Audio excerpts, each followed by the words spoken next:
All right, guys. Hey, welcome back to another phenomenal edition of the BS of Entrepreneurship podcast, guys. We are so excited this week. For the for the love bugs, baby. Hey, this is the Valentine edition, baby. We coming to you. Hey, but before we even get started, I just want to let you know this is Frankie P. I'm Maria P. And Tracy P. All right, and so we can get these introductions done correctly, let me introduce our guest. Woo! Our guest. Our founders, Johnnie and Tasha Graham. They've been married for 14 years. Woo! In 2008, God moved them to the mission to fill need for marriage support and guidance. Navigating coupled life comes with challenges. And they do not have to have all the answers to go through it alone. Faith is the pillar of marriage. Faith in God, faith in a lifelong commitment you made to each other while standing at that altar. Oh yeah, yes. Serenity in Zion heals marriages by helping couples rediscover their faith and rediscover God and spirituality at the heart of their connections. We'd like to welcome Johnnie and Tasha Graham. Welcome. Hey. Woo-wee. Well, guys, I'm telling you, I watch you guys all the time on Instagram. I love your videos, but and I mean, and everyone can see not that it's manufactured, but it's just real. Mm-hmm. It's just real, and we see where you are right now. But let's just take a step back and let's find out how we got here with you guys moving forward and what you're doing. Where did Johnnie and Tasha begin? Just to give us a little background about you. Go ahead, you first. You first. Okay. I'm going to tell my side of the story since I'm me first. Okay, 2005, I moved from Louisiana, Hurricane Katrina. What's up, Louisiana? But yeah, I moved from Louisiana, not wanting to come to the DMV. Let me put that in there. But it wasn't my choice. It was all God. I was stuck with Katrina. It was very depressing. Didn't know what way I was going to go, how I was going to go. But God said, come to the DMV. I had one family member living up in this area, in the DMV. And we all kind of migrated to her house. So it was about maybe 10, 15 of us. And we migrated here. And believe it or not, where we were living, Jay was like around the corner. I didn't know it at the time. Around the corner. Yes, he was around the corner. And but I had to go through a few things. I remember it was snowing, and I didn't know anything about snow coming from Louisiana. I remember crying because I didn't put salt on my driveway. So I pushed my car up on the ice and it was sliding and all this. And I looked up at the sky and I was so serious. I was like, Lord, you got to send me a husband because I don't know what I'm doing. And literally not knowing he was around the corner. And so that began the phase of our life of me just trying to know that God is real. And I said to myself, I wasn't going to date. I was going to wait until my kids was grown. And that would be now, me dating. Mm-hmm. So I can't even imagine that happening. But I was working at a dialysis clinic. And this gentleman, a friend of ours, I ain't going to say his name, but he was like, I want to introduce you to somebody. And I was like, nah, I'm good. Don't want to do that. I got kids. I'm just trying to live. And one day he did introduce me to somebody, and my life changed, and the rest is kind of like here. So, but I'm forever grateful.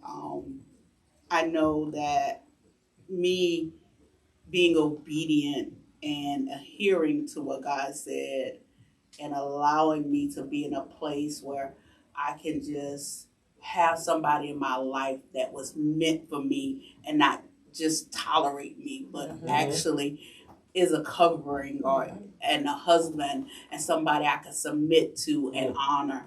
And so that being said, that's my husband. That's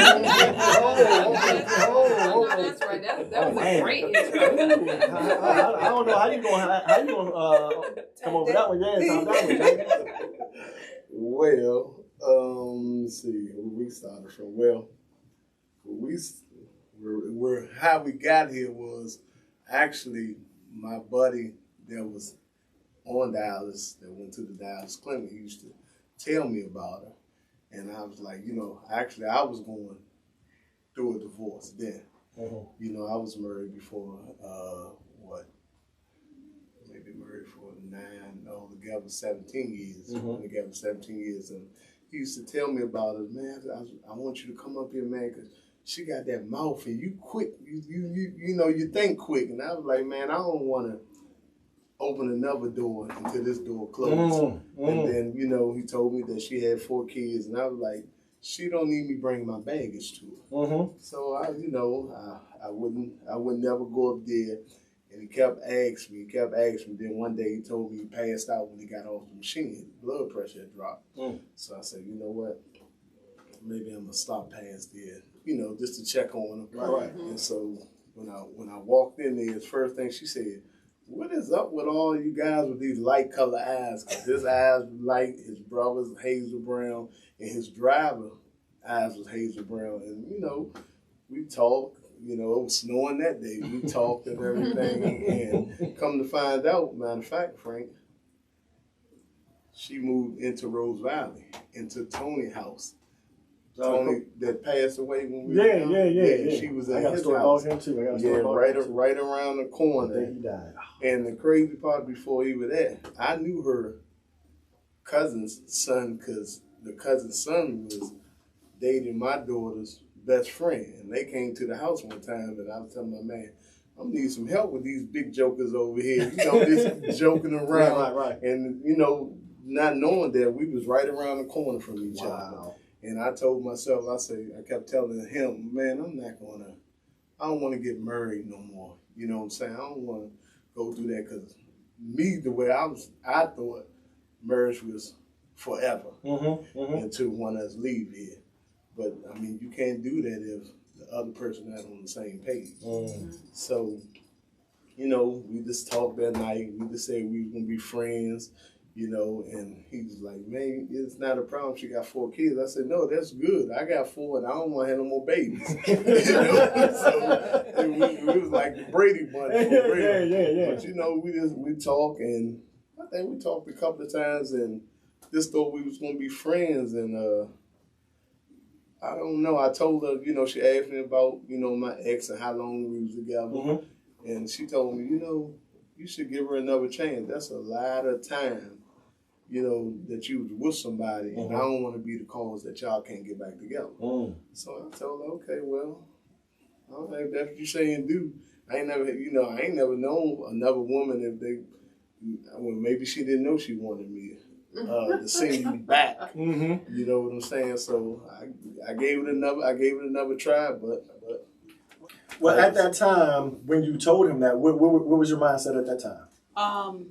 I had, in my past, I was married for 10 years prior to Jay, and my ex-husband cheated a lot. And I remember being that person that was cheated on. And so I did not want to interfere in someone else's marriage, even though they were separated, going through divorce, or I don't know if y'all were going through, I think y'all was separated at the time, but they wasn't together. I just wanted to give her the benefit of the doubt, not being so selfish. I felt like if it was me in 20 years, 19 years, I know somebody else wouldn't think like me, but I was just like, I just don't want to be the reason. I didn't never want another woman to say she took my husband, or this is that. And I wanted him to be real clear, because you could be vulnerable sometimes. And so I was giving him the benefit of the doubt to make sure that's what he wanted to do. And then the selfish part in me was saying, if he called me this lady name, I would go for it. So I was like, I never wanted that to happen. So due to the fact of I watched my grandmother and my grandfather for many years maintain marriage. I just knew what I wanted. My first husband was an experience, but after going through the 10 years with him, I kind of, in my next chapter of my life, I knew what I wanted. And I knew that I needed somebody that was going to love me and my children and know, and when he came into my life and he put me and my children, not just me, but me and my children first, I knew I had something because, again, I just was like, oh, he's going to be a good friend. But then I started catching feelings. And I was like, so what we at? What we doing? And he was like, don't put no title on us. And I was like, hold up. And my cousin, I will never forget it. Shout out to Shantiola. My cousin was like, stick with Jay. And I was like, nah. I was like, I feel something and I don't like what I'm feeling. And if I can't get him, then I don't know if I want to pursue that because I don't want to be hurt. And my cousin was like, girl, you got the right one. And I was like, I'm thinking. So he takes me on a road trip. We went. It was my birthday, right? Was it? That was. Yeah, it was right before my birthday. He takes me to Philly, New York, and Atlanta City, and we just ride. And he asked me to fix him this tuna, and he liked the way I fix tuna, and so he says to me, when I get home, I'm gonna marry you. And I was like, yeah. Well, you was asleep telling the whole. Okay, well, go for it. Tell it. I want to hear this. Well, first of all, like I said I didn't want to get married no more. But the Holy Spirit told me I had too much love to give. And I hold it to myself. So I took on. We went on that road. We went on that road trip. Well, before we went on that road trip, my buddy say, because I told you about the mouth. He said, man, mouth slick. So I had this thing what I used to call the Armageddon, which, oh, baby girl. Put your headphones on, girl.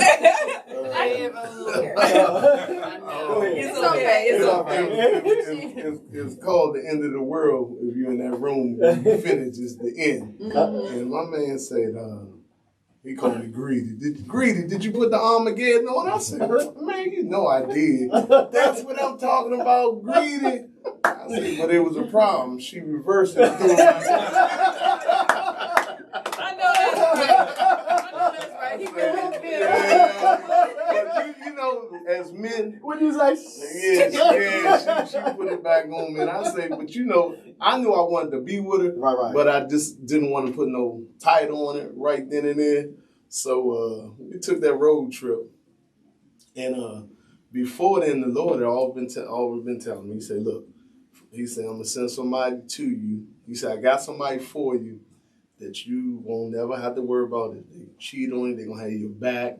Both of y'all going to be sold out for me, and you're never going to go through what you went through before. And, I mean, we was, like I said, we had talked, we was cool and everything, and I wasn't thinking about it. I was like, well, who I want to let in? So I said, I don't know. I'm just going to keep going on. I didn't pay no attention. So we took the road trip, and we was on the way back. And we was riding, and the Holy Spirit just came up in that car, and it's like everything stood still. And he told me, he said, didn't I tell you that's what I had for you? And I was like, yeah, God, but she got 4 kids. And he told me plain as day, you want somebody good for you or you worry about some kids? Kids grow up and move away. And I felt like I was on Jeopardy. I said, somebody good for 400. So, I mean, the pressure was in the car. Then he said, okay, what you gonna do? I said, I'm gonna marry. Then I could just feel the pressure just leaving. This is why you were driving? This is why we was driving. Man, okay. So then I woke her up. I said, baby, I'm gonna marry you. She said, I know you are. I said, no, I'm gonna marry you when I get back home. Whoa. He said, do it now. So she started laughing. So I called my bishop. I said, Bishop, I want you to marry us. He said, all right, when? I said, as soon as I get back home. He said, well, you gotta go get the marriage license first. So we went and got the marriage license. We did do counseling though. We did. Well, he already been counseling us. Yeah, that's true. He already knew that, I was gonna marry this guy. I just have to throw that in there because sometimes people think they can get married without counseling. That's Two weeks later. Yeah. Yeah, we did it beforehand. We did it beforehand. And well, that was our late apostle. He passed. That's Okay. before we got to where we at. But yeah, we got back, did all that, got married, and like I said, we just been inseparable since then. And I see a lot of people. Marriage is like a job, and when it's two of you, when somebody decide not to work at it, it's just like going to work. She come to work and she don't want to work. Eventually, she gonna get fired, and that's just the same way in a relationship. And we're seeing a lot of couples, like people will get married and say, "Well, I'm gonna try it. If it don't work," it's like they already got it out. It's like going in the casino saying, "You gonna gamble, but if I lose, so what the heck?" Don't you want to go in there saying you gonna win? So that was our thing. That was my thing about marriages. Trying to help couples maneuver through, or somebody that's not married yet and they thinking about getting married. Just give them ways to get over hurdles. Now, question: because you came with 4 kids and you had 4 kids, how did that blended family come together? How did you navigate those waters? Well, my father and my mother had got a divorce and got remarried. So it was natural to me because my father told me, he said, "Let me tell you something." He said, "Kids don't deserve nothing bad to happen to them. First of all, they didn't ask to be here. So you got to love them, and you just got to treat them good, And if you show love, true love to a kid, any kid, eventually they can equal." That's how it should be. Yeah, amen. I want to tell a little bit of this story because for me it was hard. Not that the kids part was hard, just Jay and I's style of discipline is different. And so my boys today, they all call him Dad. Excuse me. Yes. Do you have all 4 sons? I have 3 sons and 1 daughter. Okay. And all from previous marriage. My daughter's not from my previous marriage. But my boys, well, all of my children call him Dad, but at the time my daughter was 3, 4. 4 going to 5. 4 going to 5. Anthony was 16. Matthew was like 13, and Nathaniel was 12 when Jay came on the scene. So Jay and I sat the kids down, and I told them, I was like, I'm marrying him not for y'all, but for me. And you don't have to like him, but you have to respect him. Absolutely. And when I said that, I knew in my heart, I was saying and doing the right thing, but it was hard for me because our style of discipline was different. And then after leaving my children's dad, I never had a man in the house, and we're talking like 8 years now. So here comes somebody that is responsible, committed to the task, and my children had to listen. And so he didn't discipline the way I discipline. And I used to be somewhere in the room crying when he disciplined them. But when he wasn't around, I'll be like, your dad go, But I didn't want him to know. But then I didn't want, and it was a very kind of conflicting situation because I had to be mom and I had to let go of trying to be both parents because he was there. And Jay used to tell me all the time, he was like, "Now, Tasha, I'm going to tell these boys what to do. And if you go back on what you say, it's going to be a problem." And I was like, so as the mom, I'm like, I don't want to lose my kids and I don't want to lose my husband, but I got to make everybody happy. And I'm not realizing, putting way more pressure on myself than I needed to. But if he was at work and the boys didn't clean up or something, I'm like, your dad come home. You know what he going to say? You better get this, and then he'd be like, "Tasha, did you tell him?" I'd be like, "Yeah, I told him." And then I'd be trying to kind of warn them before he would come in the house because Jay has this routine. He come through the door, he gonna check all the doors, and then he gonna look out this door and he got a whole routine when he walk in the house. And I was like, y'all been with this man for the longest. Y'all don't know this routine. I'm like, he gonna check the bathrooms. Did they eventually get the routine down pat? Yeah, they eventually. Okay. Yeah, they eventually. But I remember the first time he disciplined them. I was upstairs crying, literally crying because I wouldn't beat them. it was No, it's just because because discipline right. No, he was and they right. You know, I had to really adapt. I wasn't because now. I'm a little gangster mom. I ain't gonna act like I ain't. I'm real gangster with it. My children today, I can knock one of them in the head. They ain't gonna touch me. Mm-hmm. But Jay for when their father left. Anthony was 8. No, Anthony was about 8. And so you got 8 to 16, and then here come a man, and not playing.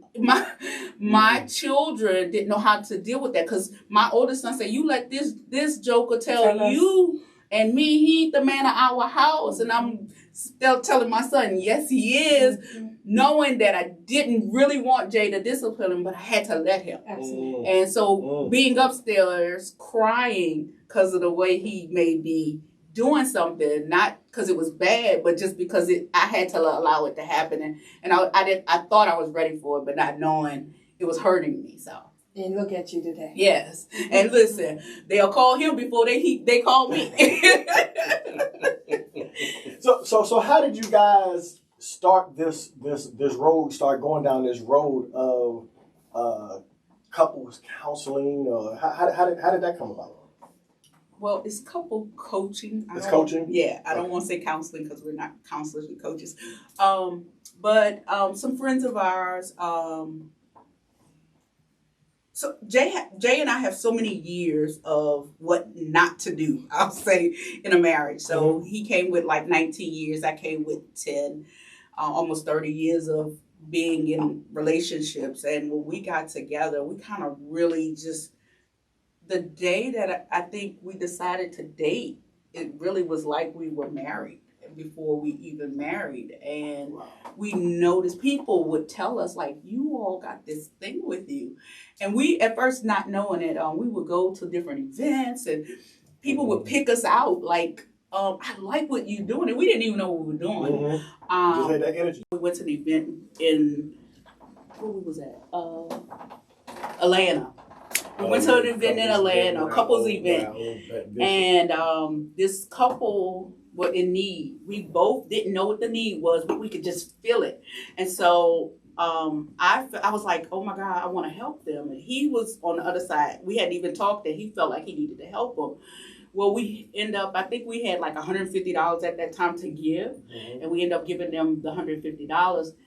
Backstory from it, later on at night, the people testified that their house burnt down and they had nothing, and we just blessed them with $150, not knowing what we did.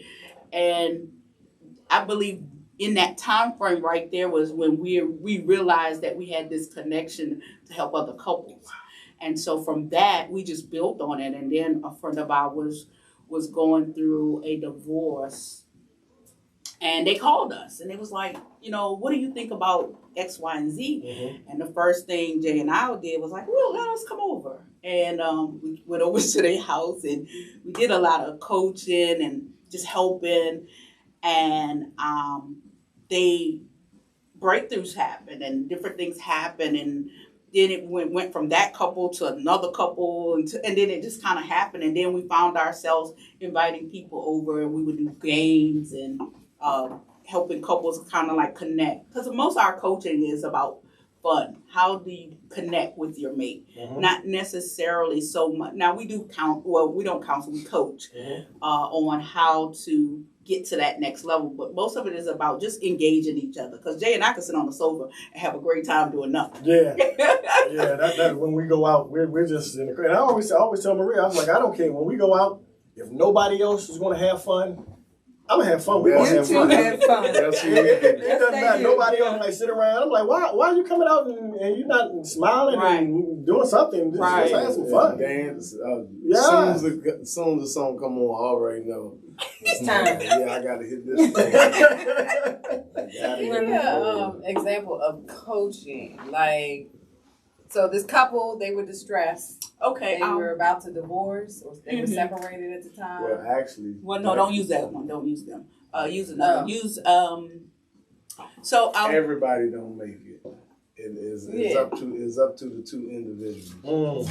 You know, like I said, if once one quit, you know, it's really nothing you can do. But for the most part, we just get them, you know, just help them get over hurdles. You know, like I'll give you an instance. Actually, I got an older cousin that's a pastor, and his wife, they in ministry, and we had to get coached through some stuff. And it wasn't nothing bad. It was something simple as, first of all, the wife is the weaker of the two vessels, and I could know the answer to something, but certain things women they can't handle it. So my cousin says sometimes Jay, you just got to learn to be quiet.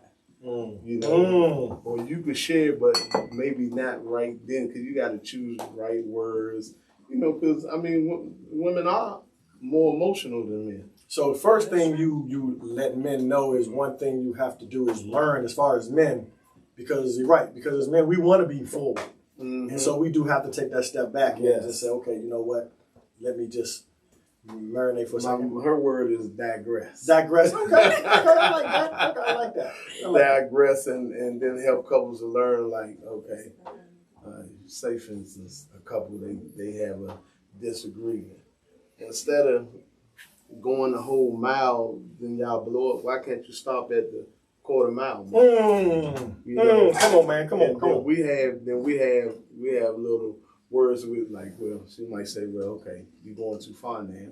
So we, you know, cut it off right then and there. And sometimes you gotta let things cool down and come back with cooler head. We used to use the word same team. So we love each other, and we did not want to argue, and we had to come up with something for us to understand that it can't be to a peak point that we're mad. And so we would same team, and that will calm me down. Because we're both going the same direction. Because we're going in the same direction. We're just not agreeing right now. Or either we used to use words like we disagree to agree. Yeah. And we had the 5-word rule. You said, I said, no, I didn't do that, but yeah, you did. And then the 5th one, somebody got to stop. And so say those again. So 5, it's just 5 things. When you get to the 5th one, you gotta stop. So Jay say, I say, no, you didn't say, but I said, and then you have to stop because it's gonna be an argument. And so we worked on that. And then another thing that Jay and I worked on was being the same person everywhere we go. Meaning? Well, we used to argue, and we would, like he said, the only thing we ever really truly argued about was ministry. And so we would argue in the car, and then we get out the car at church, and we would be like nothing happened, and it was a lie. But what was the disagreement about church with the church? Okay, so when I first moved to the DMV, I came from a mega church, a big ministry, and I was being utilized. I knew a lot, the word. I just knew a lot of different things that I'll say I was seasoned or experienced. And then, and I grew up in church all my life. Not to say that Jay didn't, but God had to show me I had to wait for him. I was going to ask that.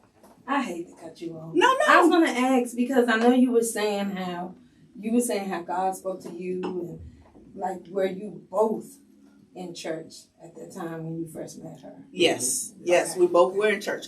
But I had been in church all my life. Okay. And Jay, again, I don't want to tell your story, you tell that part, but I had to wait because Jay had, I don't know if I think he was just really committing as I got older. You know how you in church with your parents, but then I got older, I'm doing it for myself. So yeah. And so I had to wait, and it was hard to wait because I never had to do that before.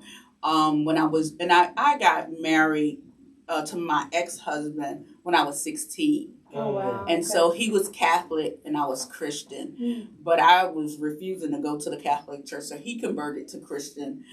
And but I just never been in that moment where I was married and I had to wait. But God knew that Jay was for me, he had to teach me how to wait in it, humble myself. Example, Jay, we were in the airport. I will never forget. This is one of my funniest ones. At the time, it was not funny. We were in the airport and we arguing about something that's going to happen on church. Yeah, at church. And coming from Miami. We just had a great trip. We just had a great trip, and we get back to the Maryland soil and at Ronald Reagan Airport, and I never forget it. We out there and we going to baggage claim, and I'm just barking behind him like a little chihuahua. I mean, I'm just going off, and I don't even know what I was talking about. I can't even remember what that argument was about, but I just remember, and he was walking fast. He was trying to leave me, and I mean, I was almost running, just wanting him to hear my perspective. And today, I thank God for those moments because I can laugh at them now. But today, it used to be like Jay will sit on the sofa, he'd get upset, he'll go to the movies or go to his bishop's house, or then it got to a point where he'll go upstairs and I'll be downstairs, or I'll be upstairs, he'll be downstairs. Then it got to the point this is just too much. So you mad? Oh, okay, you'll be all right. And we keep it moving. And and so you grow into what you want, but it was commitment. Us talking, Jay, and I never forget it one time, and this is a real story. I thought me being being out of the relationship with my ex-husband, I thought that after these 8-9 years, I thought I was healed. And come to find out, I just swept it under the rug because I didn't have a man in my life. So I didn't deal with the problems. He gets in my life. How did you know it was revealed? Well, I'm about to tell you. Okay. So he gets in my life and he says a word and it triggers me. And I can't remember what the word was, but I remember my ex-husband used to fight me and he would beat me. And I had a skillet and I was going to hit him. And he had to literally, Tasha, I am not him. And then that was when he was like, we got to go to counseling because this is not healthy and this can hurt. And I'm not here to hurt you. I'm here to love you. And that was another significant point in my life when I realized God sent him to me because now you're willing to help me open up all this life and deal with it and dig and try to figure out those things.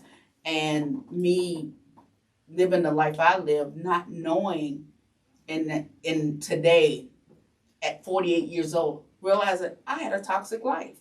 I didn't know it. So let me ask you this, and it's probably more towards you, Jay. We as men have egos.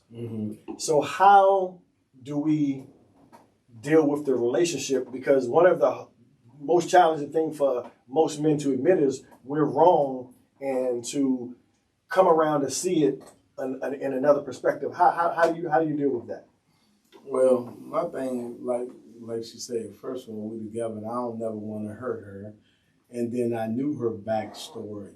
So I just knew, I knew I had to put my ego to the side for a lot of things because what I found out in her previous relationship, she didn't have a voice.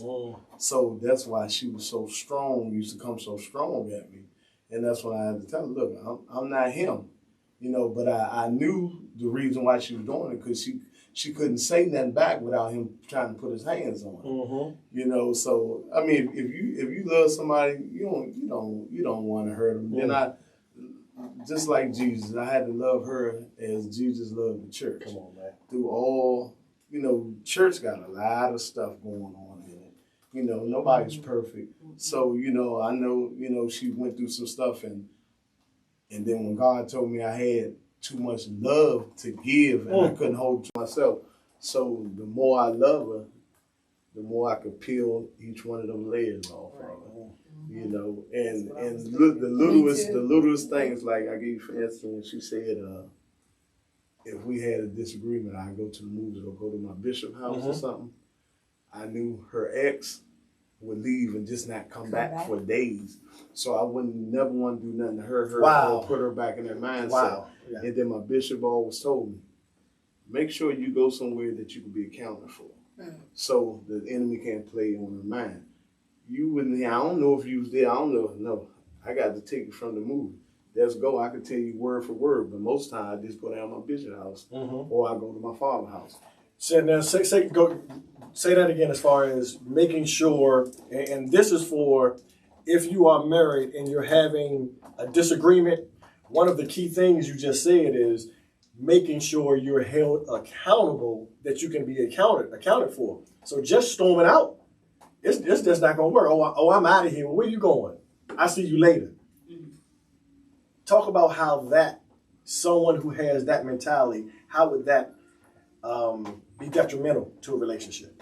What? Look, that's gonna be a whole nother firestorm when you get back. I mean, it's when you get the enemy time to play on somebody's mind and their emotions, that fire can be a little fire. Before you know it, you got a whole forest fire.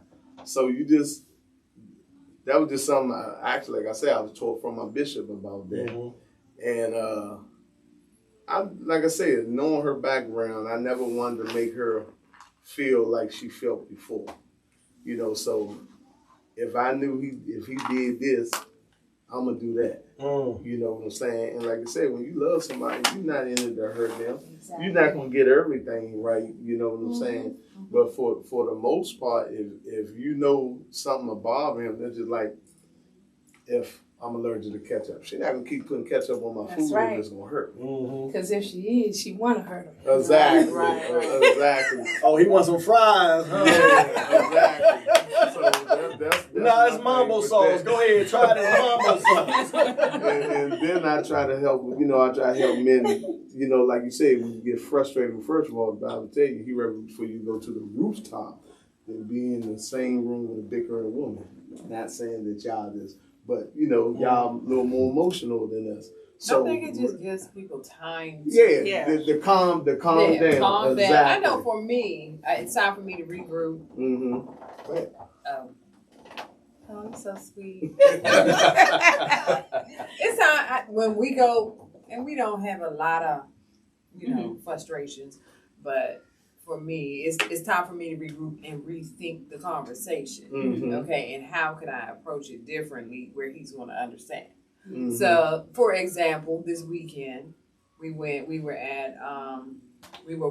doing something, and he kind of cut me off. And it irritates me when he does that. And I waited until what? Sunday to have the conversation with him. And by that time, I was able to get my point across where he understood where I was coming from. And he could see my perspective and then figure out how, and I told him how I felt about the way that he handled a certain situation. And then he came back with what I wanted to hear because he understood what I meant when I presented him with the information. So I think it's about timing. It's and you have to be mature enough, and I think that's the issue with younger people. You have to be mature enough to say, okay, I need to shut up right now. Okay, I just need to be quiet and leave this to Well, and most of the time too, and I just did it. I just cut her off. I'm sorry. It's all right. No, he didn't cut. Just prime example. But this piggybacks on what I was saying to you as far as the ego. Let me speak from personal experience.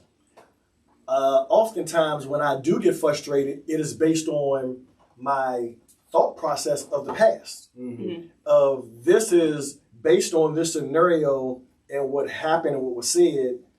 This is what was meant from that scenario. So that must be what she's meaning to bring to me right now. If I felt disrespected, when I was 15 years old and this particular situation happened, and she's bringing that same situation up to me, then she must be trying to disrespect me just like I was being disrespected when I was younger. And that's where that ego, trying to deal with that ego portion as far as a man. It's the devil. You have Get to- behind me, The say. fact that you can talk about it after it, things kind of die down, Mhm. that's what makes it work. Right, Yes. right, Especially if he's receiving what you're saying. right. Well, That's And how it it works. took a long time to get there. I mean, this is our second marriage too. Both of us been married before. And when I was younger, I got married at like 22 or 20 or something. I don't even remember. But it wouldn't have been like that back then. We Well, would have it's been right. thank God It got for to the growth. point where it became abusive. Mhm. Right. Because I was like, Yeah, me too. That it would never Well, work like that. you know when ever. a man put his hands on a woman, first of all, we can't, y'all, if this is, I'm saying it right, with vernacular, we can't handle that. Y'all have more vocabulary, your words are sharper. So when a man that's can't, true. when a man can't handle your mouth, what do? He put his hands on you because you can't whoop him physically. But that's why you need to not be too sharp with your words. Right. You have to And that's be a the little thing. delicate That's the and thing I say had things to learn. the way that they And I can learned receive it. it. And Because then you But okay. sometimes you don't even know it though, because like for Right. me, I didn't know that I grew up toxic, and so only thing I seen was a toxic relationships. But see, I did grow up toxic. Uh-huh. So I knew not to be toxic. Oh well, see, I I didn't know I was. definitely did. I tried so hard not to be what I seen, but yet I was and didn't know it. Again, 48 right now, learning that, wow, so many things were toxic in my life. And I'm running from this because I'm totally the opposite of what I grew up seeing, but yet still it's in me. And to the counseling, the making commitments to change the things that I'd not known, because for me, my grandmother raised me, and then 14, my grandmother died. That was my true love. And when I lost her, I took bits and pieces from people. So say, for instance, if I spoke with you as a young adult, and you told me something and I liked it, I would hold on to the pieces. So as our old bishop would say, eat the meat and throw away the bones. I would take the pieces that I see. Maybe it wasn't even right, but I liked it and it sounded right to me at the time. So I built me off of all these different people. And then what happened is all that stuff was toxic too. And so I didn't know who I was. And I didn't have time to filter that because I'm raising kids, I'm married, I'm trying to live. Now at 48 years old, nobody's in my house, me and Jay, and I'm trying to figure out, like, who is she? I get it. Because I finally learned how to love me. Right. And when you learn how to love you, you can be a better you, and you can be a better you to somebody else. This is true. This is true. I had to do the same thing. Because after that relationship, the first relationship I was in, it was toxic and it almost killed me. Okay. And so, I don't know, I found this book and I started because I had nothing to do for 4 months. I was at home trying to recover from an illness, and I started reading all these self-help books, and so you know what? Okay, I understand that. Yeah, that was me. Oh, this is how you deal with this.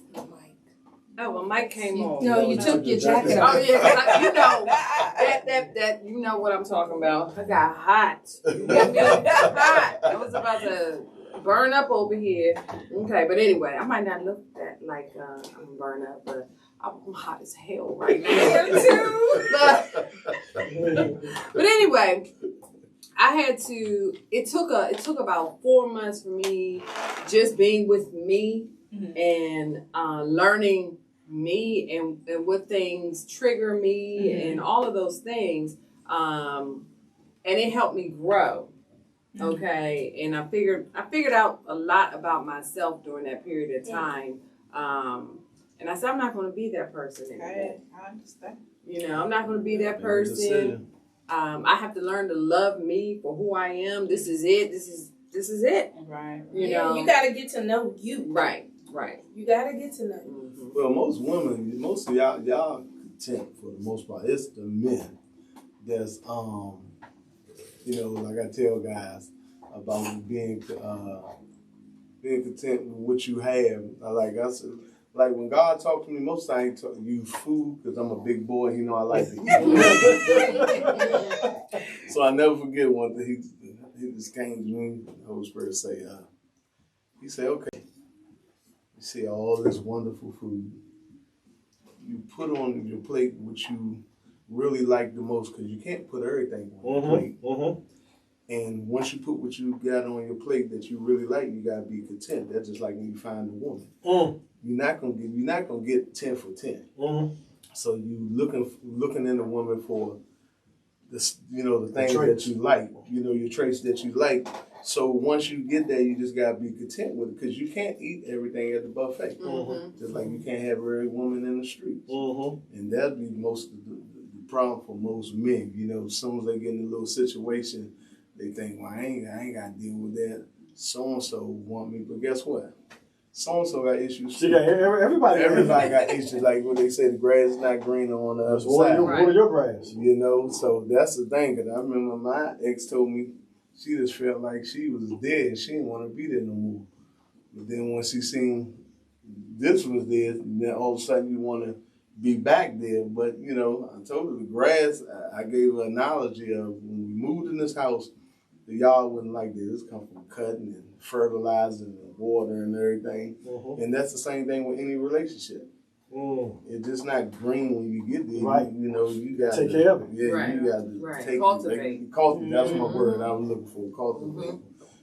So yeah, I mean it's work. It ain't easy. No. Nah. Oh, if it was And easy, there's no manual, none of that. Right. Yeah, everybody be married 70 years if it was It's not easy. easy. And I was talking about cultivating the grass. Oh, but, No. I mean, if you imagine that, you got some raggedy grass. I have a property right now with some raggedy grass in the back. The grass just will not grow. Yeah. But I know if a person comes in, I had some renters in there for a couple of years. But I know if somebody comes in, looks at the grass and says, you know what, I can get this grass. And take care of it. I can, if I'm patient, okay, and I go out here every day and I talk to this grass and I do the things that I need to do. This grass, I put down some nice sod and this grass, it's gonna look good back there. Right now, it looks bald That's the same thing in a marriage and relationship. Yeah. This who I hang with. Right here, like I had a friend of mine tell me, said, man, you and mama, y'all together all the time. I said, man, that's what I like hanging with mine. And you not? Yeah, I say I like hanging with mine. I say I don't know about you, but that's the thing when I tell somebody you could be attracted to a person, you find somebody you're attracted to, you think the sex good and all that, but you gotta actually like being with the person, right? Because guess what? The sex ain't gonna be the same. I can't put the Armageddon on no more. If I give you a rain shot, you going good. You know what I'm saying? A little torrential rain every now and then. But see, he said the torrential rain. That's about it. You know what I'm saying? Shoot, I'm 52 years old. I don't have all that energy like I used to have. And plus, if you try and make something of yourself, you ain't got time to be rolling around all the time. I agree with you 100%. You know what I'm saying? So that's the thing. I like being with mine. And I called Jay, what I call you, baby, my 401k. Yeah. Oh, man. Let me tell you. I remember when she told me that. She say, she let you go. She say she let her 401k go. I said, I ain't know, was that an insult or a compliment or what? But I took it as a compliment because one of her cousins always say, tell Tasha, everybody don't have a J, Tasha. I was like, is that a good thing or a bad thing or what? That's a good thing. Y'all still right beside each other. Oh yeah, this my buddy right here. I was looking. I was looking at a TikTok. This guy came on. I don't know if I sent you that one, but he said that sometimes people are in your life for a season. Exactly. You did. I sent you that one. I think you did. And it was very interesting to me the way that he proposed the information, saying that sometimes you're in relationships, you think that y'all on the same level, like you're going through something and he's going through something. Yeah. But then that person, you might get out of that something, and this person is still there. Okay, but you and this person got married, for example. Now things have changed. Are you gonna leave this person behind just because they changed? Okay, and a lot of people do that. They do that. Yeah, I think for me, if I could tell anybody about a relationship, it's not, love is one thing, but for me, if your purpose. So when you find the purpose, Jay and I purpose is love struggle. Mm-hmm. We are purpose. That's what God put us together to do. We help couples. We ignite people's relationship. Everywhere we go or whatever we do, it always comes to that purpose. And when you're purpose for something, you're gonna, because it's God's will, you're gonna stay there. I was gonna say. So no matter what we go through, we look at the purpose. And because God is at the head of our relationship, He's not going to do nothing that's going to displease God. I'm not going to do nothing that displease God. So the purpose stayed at the forefront. God is the head of that. He comes next. My children, my church, my family, and all that other. Say that again. Do that again, please. So God is at the forefront. Then it's the husband. No, I'm not. No, it's God is at the forefront of my life. Then it's my husband, because this is a ministry. My husband comes first. He is a ministry. After God, nobody comes cross that line before him. He's my ministry. So I put this ministry before the church. I put this ministry before my kids. If this ministry is taken care of, I'm taken care of. So I make sure he comes first. And then my children, my family, and the church. And so you have a lot of Christian women sometimes put church before their husband, and then you wonder why your relationship sinks so much, because you spend a lot of time at the church and you had a ministry that God gave you to begin with, and you're not utilizing the tools that he gave you to keep what's in front of you. And so I make sure, again, and you hear me say I'm very submissive. I talk to my husband. I don't agree with everything he says, but if he said it, he laid the law down, I'm cool with it. I'll tell the Lord, well, Lord, I did my part. I'll wait. There's times where I'll tell Jay something and I won't move. If he doesn't agree with me, I won't move. There's been times where I wish he would agree with me, but if we don't have that agreement, I'm not moving. Never let nobody celebrate your wife more than you. Yes. One more time, bro. One more time. Never let anybody celebrate your wife more than you. So, what would you say to some people that are entering relationships? Single people entering relationships, and they're entering with intent to find that soulmate. Okay. Where am I going with this? Because and now I'm back up. That's a question. But yeah, with you're going into this relationship with intent, or you meet somebody and you're like, I was in a podcast on Saturday and they were talking about single women dating with intent, single women who have children that date with intent. All of them date with intent, right? But men don't understand that. They the podcast was about men who either want to date a MILF or a milk. Mother I like to keep, or mother I like to. There you go. And they were just saying that women date with intent, and men date women who have children. But that needs to be stated in the very beginning. I think so, but men don't always. They're not always truthful. They're not. So we when know a woman, we talked about that today. Yeah. We, like I said, when she asked me that question, I wouldn't say it right there, but I already knew. I wasn't letting this go. Because, and the reason what you're saying, I can attest to that, is because when I first met her, I knew probably within 2 weeks that I wanted to marry her. But the first day when you date somebody, if you're going to date them again, if you're going to go on that date, if you're going to, is this a friend or this, what am I doing with this? Immediately. Is this a waste of time? Right. Exactly. Exactly. And then, another thing I tell women, if you're going to keep giving away a couple of quarts of milk, he'll never buy the whole cow. Right. Women feel like their clock ticking. not biologically with the father having a baby, but getting married. But wait on God, you know, and don't you look. Yeah, God be say when a patient, man right. finds a woman, and that'd be a lot of things, women trying to bypass what God say. Yeah, women are asking men to marry them these Man, days. that ain't cute at all. It ain't. I Yeah. agree. Let's jump into this love struck. Come on, tell us about what's happening with love struck. What is it? How can we get in? You know, first of all, let's go. What is love struck? Okay, so we're gonna backtrack a little bit. Serenity in Zion is it's our foundation.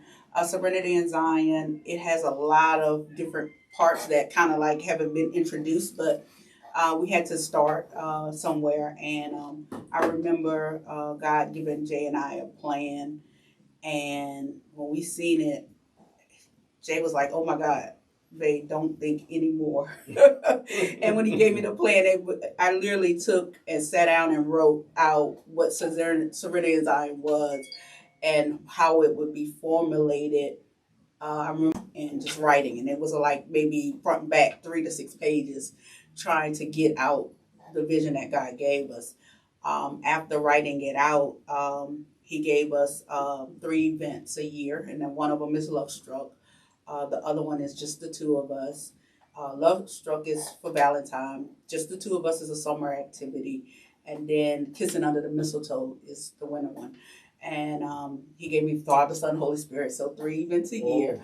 If we have anything extra in the between, he'll make it happen. But He gave me the foundation of keeping 3 main events, so couples will have something to do.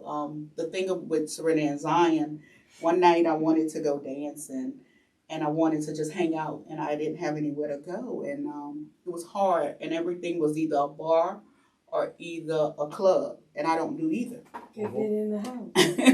This is true, but I wanted to Go out. yeah, I wanted to hang out with other people, and I wanted to just, be entertained a little bit. And most of the time we would do concerts, but sometimes you don't have the dance floor. And so God was like, well, create it. And I was like, wait a minute, what? And from that point, it just kind of like was a thought. And then how it kind of came to the coaching piece was, this is something that you like to do with Jay. And then he just kind of formulated, and it has so many other parts. I don't want to tell that part yet because it's not ready, but it's going to be phenomenal. God, the vision is so huge, and I just know in 2023, some of it's going to fulfill. We're excited about that as well. But Listen. yes, please keep your ear out. SerenityDesign.com. We put everything on. But Love Struck. So Valentine's, go for it, honey. Love Struck is coming up with February 11th. Where can I get the tickets from since you talking? I said SerenityInZion.com. Okay, well, it's for most of the times men. We don't never had nothing set for our wife. Really, and so we run at the last minute, try to get some flowers. Hey man, let this man talk. It's hot. Let that man talk. Trying to come up with something most of the time. He's one of them people. Yeah, I'm one of them people so that I can attest to it, and we throw stuff together with women. Y'all really think playing it. So we wanted to come up with something where, you could take your wife or I guess significant other if y'all not married yet. They could dance. All women want to put on their little cute outfits. They could dance in a safe environment, be around like-minded couples, and then another thing is when you married or if you're in a relationship, you got to hang around other healthy relationships. Absolutely. Because like she said, it's toxic. My bishop always used to tell me, it's like lint. If you around somebody with a bad relationship, eventually it'll get on you. So, we just wanted to have that type of environment, where everybody can come together, have fun, safe environment. For the most part, we buck most of we always end up coming out of our pockets, but it's not about us making money. It's about giving God the glory and help keeping these unions together. You know, and sparking flames. Yeah.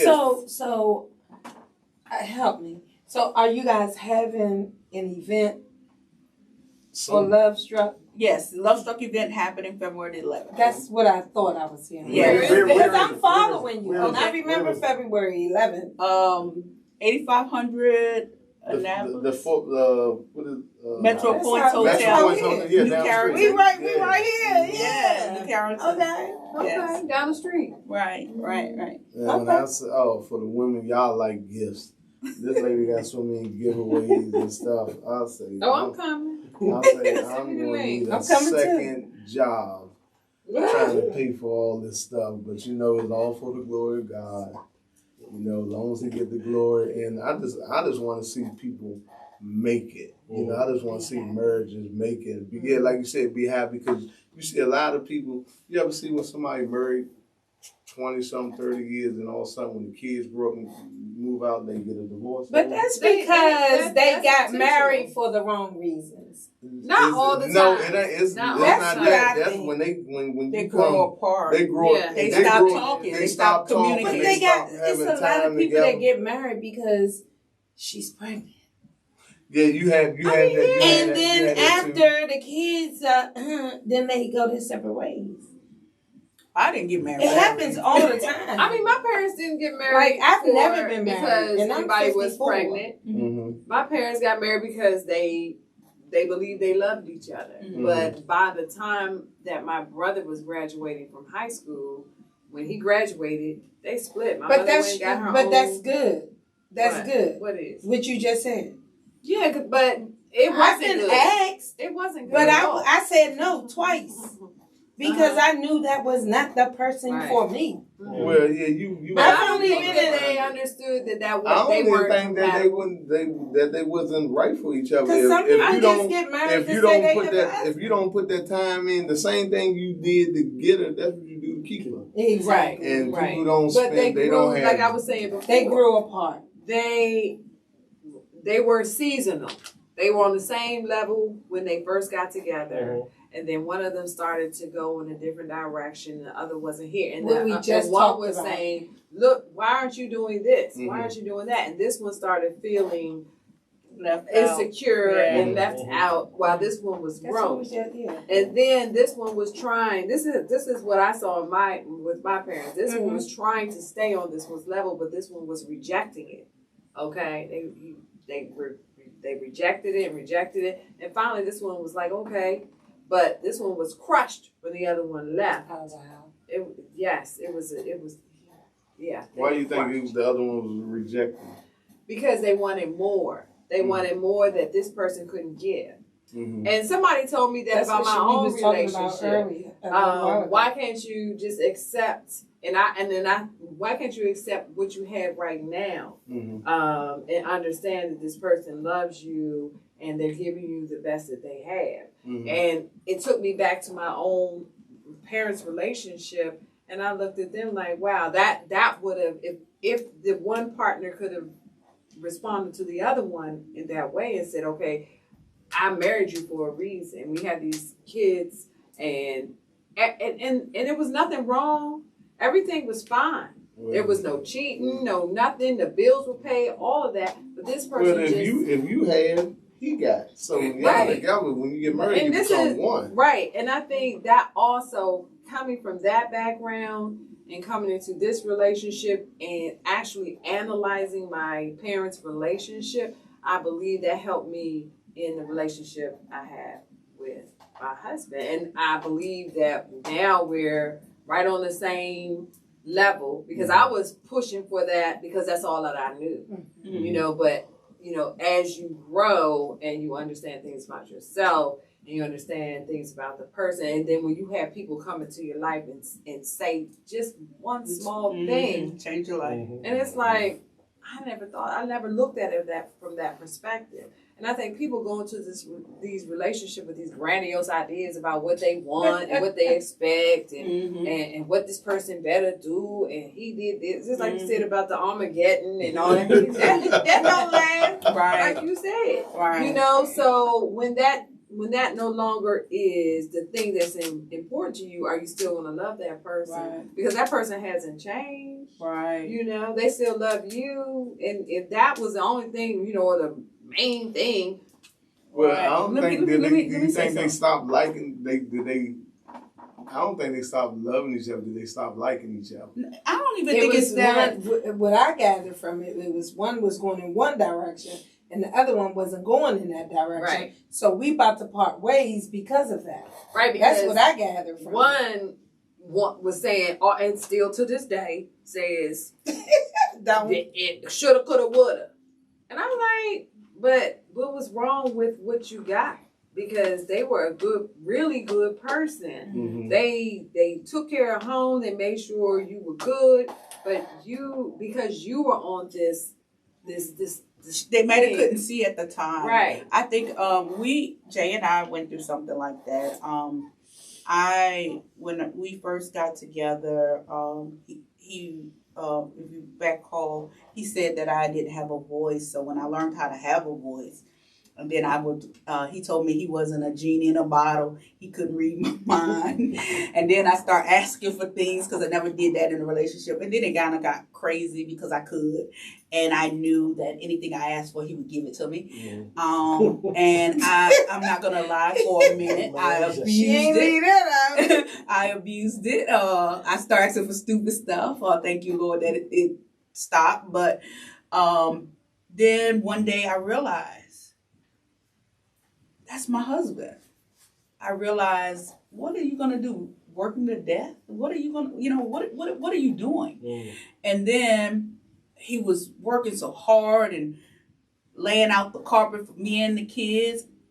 Then I got offensive. And then I was like, I used to tell my children, don't ask my husband for nothing, I was like, that's my husband. You're not going to run him down to the ground. You're not going, And then the kids were doing what they seen me do. Mm-hmm. And I had to defend because I knew this heart. And his heart was, that was the thing that made me love him. Mm. His heart. I watched how he take care of his sisters. I watched how, when I met him, he was darn near like a thin piece of paper because he was loving and caring on everybody. And my word was, and crazy life changes, my words is, I don't see none of that in my future. That ain't in my future. Every time somebody asks us something, that's not my future. And he was Mr. Give. Now that when we sit now, he's like, he don't see nothing of that in his future. And I'm Miss Give. And I was like, how did we switch roles here? But you be with a person so long, and if the love is real and the purpose is there, you become each other. Mm-hmm. And it just intertwined. Yes, very much so. One. Three chord string, not easily broken. What's funny when she say when you be around a person so much, when we do this, I always say this your boy Jay and your girl Tasha. Yeah. So now on her answering machine on her phone, she says, your girl Tasha, leave a message. Yeah, and I start calling myself that chick because he always say my name, and my son laugh at me. They were like, that chick. I'd be like, yeah, that chick. That he always intro me, so I don't, So, but if they want to follow you on Instagram, how can we follow you on Instagram? Gary, you made it up. Tell me. Yours is Johnnie Graham the third. Yes, at Johnny with three eyes. Yeah, three. Well, I thought that's lowercase. No, that's eyes, baby. Capital eyes. I always say lowercase. Johnnie Graham. Yes, and mine is that chick TDG, and we also have at Serenity in Zion. So guys, make sure you follow them. Yeah. So we do have coming up. We have to do our 60 seconds of fire. Oh yeah. What's that? Let me get my. Oh wow! All right. 60 seconds of fire. 60 seconds. Yes. Come on, fire. And you had one. Remember the one you had that you wanted to throw out there? What? When? Would you rather have something? It was 3 different options. Oh, God. I should have wrote it down. Yeah, you should have. Right. Things leave me. All right. So we're on the clock. Just one or two word answers, maybe a sentence, okay? So, do you believe you're more motivated in doing things because of you hate doing things, so you have to do it, you fear of some of the repercussions, or for love of what you may get in the future?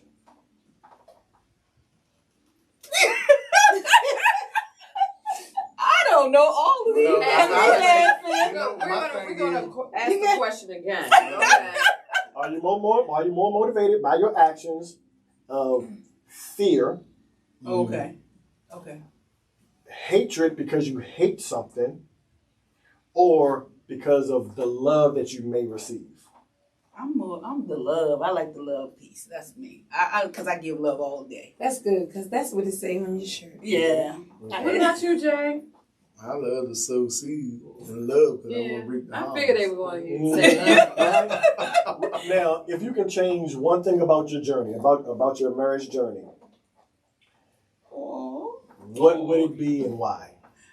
He always told me that he wished he would have been my first. And that makes me fall in love with him every time he says it, because I know what he has given me right now. And just to imagine what that would have been like. Because even, and I hate it to be long, but I asked him, I was like, why didn't we have a baby together?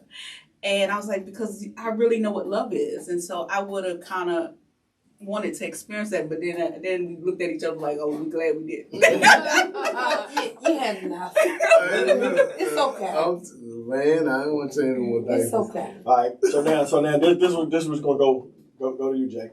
What is, because we all have assets, house, car, chains, watches, rings. Those are assets that we have.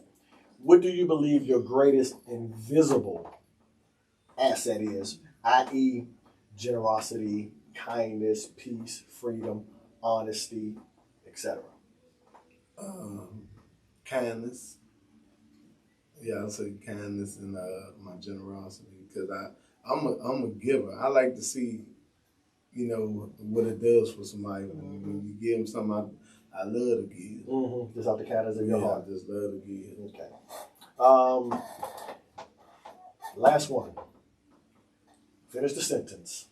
Life is about Gratitude. Being grateful. God is good. You only get one day at a time to breathe air. You only get one, you don't know if you're going to wake up tomorrow. Enjoy it. I had to learn it. It is amazing to live this life. Right. And I have my life partner with me. So I'm love struck by him. Life is about love. Give me some. All right. Well, guys, hey, we appreciate you guys stopping by, dropping some jewels on us. And remember, come Love Struck, February 11th, 8 o'clock, 8500 Annapolis Road. Yeah, but they need to go to the website.